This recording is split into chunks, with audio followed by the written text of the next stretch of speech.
A mysterious trenchcoat and hat-wearing man is bringing strange moaning things to life. Elsewhere, Tsukamura Akari storms into Daitenku Temple looking for one, currently sleeping, Tenkuji Takaru, much to the consternation of the monk Onari, who is most concerned with Takaru's lack of training. Akari heads into a basement laboratory where she finds Takaru sleeping on a book open to a page about master swordsman Miyamoto Musashi. She wakes him up and demands to know why he didn't come to celebrate her birthday at a physics exhibit.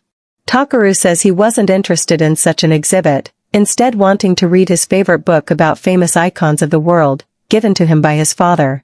Takaru says he didn't understand it when he was 8 years old, but can now appreciate learning about all these luminaries whose lives burned bright in their respective fields. Akari takes it literally and says that's not possible. Takaru says he vowed on the crossguard, which he wears around his neck, of one of Musashi's katanas, that he would also burn bright like he did.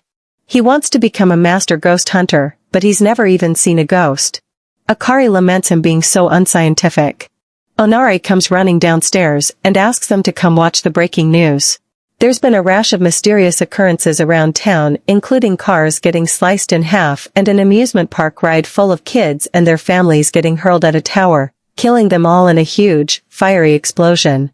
Onari insists this is the work of ghosts. But Akari insists says there's a perfectly reasonable scientific explanation. If ghosts are real, where's the proof? Onari says Takaru Dano's father, the previous chief priest, was an expert ghost hunter who ultimately had his life taken by a ghost. Both Onari and Akari get in Takaru's face to see whether he believes or not, but he's not sure himself. Outside the temple, a delivery man, Onodera, is attacked by one of those mysterious things. He runs in and tells Takaru, Onari, and the other two monks, Shibuya and Narita. But also, Onodera has a package for Takaru. The younger monks take Onodera outside to look at the scene while Takaru finds the package is from his father, Ryu. His father, who has been dead for 10 years. Indeed, the package is postmarked with a date 10 years ago. Just then, something zaps at the package and slices it in half, like everything else that's been attacked around town. Takaru touches the contents of the package, but it initially sends a shock through his body. He picks it up, wondering what it is when suddenly, the creatures that attacked Onodera appears right in front of him. But neither Onari and Akari can see what Takaru is seeing. Onari is ready to fight as he's been training for this very moment. But one of the ghosts, invisible to him, kicks him in the butt. Akari still doesn't believe ghosts are real, and Takaru knocks her out of the way when one of them is about to attack her. Takaru grabs Onari's staff and takes his fight with the ghosts into the forest. They demand he hand over the icon, but Takaru refuses since it's from his father. Onari and Akari follow. Akari isn't sure what to believe, while Onari tells Takaru to run as he is not ready to face this yet. I believe. If I can see them, then I can fight them. Takaru tries fighting back, but one of the ghosts swings and slashes him right across the chest. The handguard he wears around his back falls to the ground, as does Takaru himself. Takaru reaches for the crossguard and flashes back to the moment his father uttered his dying words to him. He told Takaru to study the souls of luminaries and open the eye to his own mind. Takaru is determined to fulfill the promise to his father. But Takaru dies. Onari and Akari run over to him, distraught at what's happened. But the icon flashes inside Takaru's jacket and he wakes under a waterfall. He wonders where he is, but he looks up to see the scene of Onari and Akari crying over him. Takaru tries calling out to them, but the image disappears. He wonders if he's really dead. But a long-haired man appears and asks if he wants to live again. Takaru asks the man who he is, and he responds with I am everyone, yet I am no one. Takaru assumes he is God, but the man says no, he's not as important. Takaru calls him Gramps then, but the man prefers to be called Sennin. Takaru is disappointed in himself that he wasn't able to do anything. But the icon glows once again. Sennin says Takaru has been burdened with the fate of fighting the Ganma and proceeds to explain what's going on. The icon now contains his soul. Around the world, there are many icons with the souls of other luminaries stored in them. And if Takaru can collect 15 of those icons, he can use the power that comes with them. That includes bringing himself back to life. It won't be easy as the Ganma are also after the icon. But if Takaru becomes Kamen Rider Ghost, he can fight them. Takaru agrees to become Ghost. Sennin pops a big driver on his waist, while a little ghost-like figure, Yuruzan, pops up beside him. Sennin says Uruzan will fill him in on the rest and sends Takaru flying back into the water. Back in the real world, the sky turns back and Takaru's body, to Onari and Akari, disappears in a bright light. Really, Takaru is back in his physical body, but now as a ghost? Onari and Akari run off and the two gavv face Takaru, who picks up the crossguard from the ground. Takaru vows to protect everyone's lives, but he first needs Uruzan to explain how to henshin. Push the icon switch, put it into the belt and henshin. Takaru tries it. A ghost-like cloak appears while a glow-in-the-dark undersuit clothes Takaru. The little ghost flies around, before attaching itself to him to complete his suit. Uruzan says since Takaru is already dead, he can't die again. So off he goes. Takaru says he will really believe in himself this time as he charges forward and takes on the two gavv with much more confidence. And with fresh powers of course. The gavv send Takaru flying into a tree, and Uruzan explains that while Takaru is indeed dead, he can still feel pain. Uruzan tells Takaru to pull the trigger to initiate an Omega Drive attack, which finishes off one of the gavv. The other one tells Takaru to follow. Takaru hops onto his bike and follows the gavv into the city. They speed through a waterfront cafe, before suddenly ending up on the beach.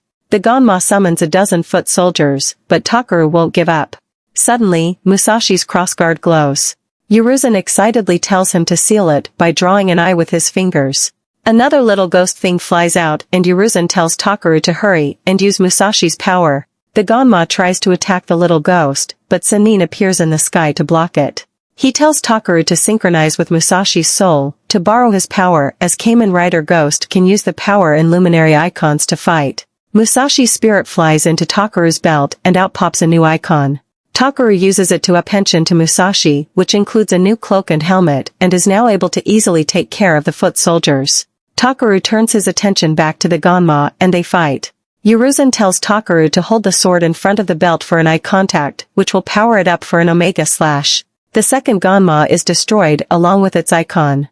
The trenchcoat hat man watches from the bushes, while another guy, Aaron, questions the man's assurance that there would be no interference. Back at the temple, Takaru tries to reach out to Onari and Akari. Uruzan says seeing and touching depends on his emotions, so he should quit moping around and go for it. Takaru's annoyance at Uruzan gives him the emotion he needs to become visible to Onari and Akari. They are relieved to see him, but he has to explain that he is actually a ghost. Akari refuses to believe it, but Onari says this is proof and she must start training as well. Takaru takes his shoes off and heads into the temple and down to the lab. Sennin is there and has just finished moving in. He tells Takaru that he forgot one little detail about the icons. Takaru must collect the 15 within 99 days or he won't be able to come back to life. Episode thoughts. I think this premiere was alright.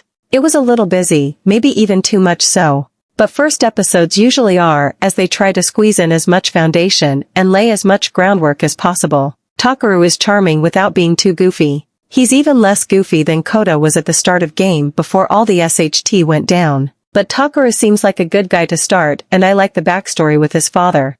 I'm not really a fan of the loudness though.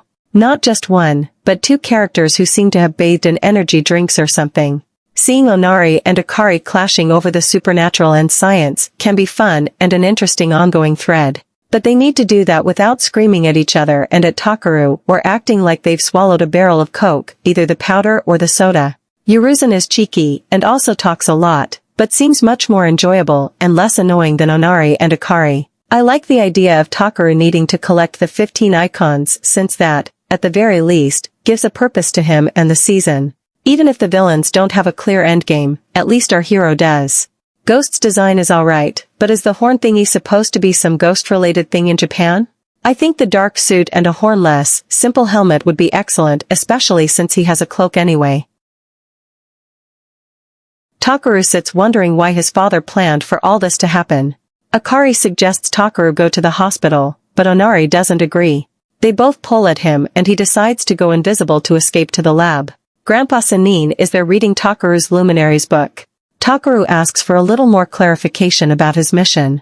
Sennin explains how to find the luminary ghosts in order to get the icons. First, you need an item of the luminary. Second, you need a person who has strong feelings toward the luminary. And third, Takaru needs to draw the eye. Takaru points to the monolith in the lab which his father had studied for a long time. Is it somehow related to the ganma and icons? Sennin doesn't know. Both Takaru and Sennin go invisible as Onari comes downstairs looking for Takaru. Sennin tells Takaru the next ghost that might appear may be of Thomas Edison's. Takaru makes himself visible again and Onari learns of Sennin's presence. Sennin blows some smoke at him and Onari hurries upstairs with an idea on how to find the icons. Across town, the mysterious trench coat man gives an eye paper to some mad scientist-looking man.